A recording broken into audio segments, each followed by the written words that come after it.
Do you want to know how you can change your language on your Temu account? If yes, then this video is for you.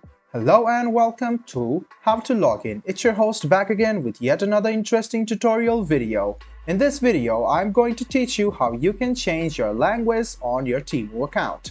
Go ahead and open Chrome or Edge browser on your PC and then go to temu.com.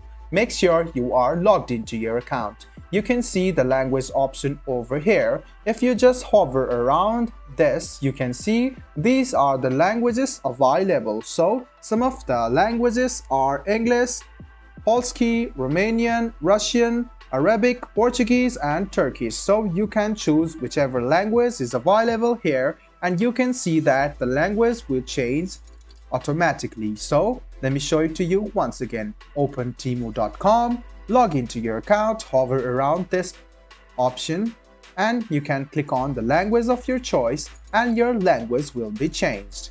I hope this video was helpful for you. If you still have any kind of confusion, please do mention us on the comment section down below. Like the video, subscribe to the channel and do hit the bell button for more. Hope to see you in the next video as well. Until then, goodbye, take care, and make sure you enjoy.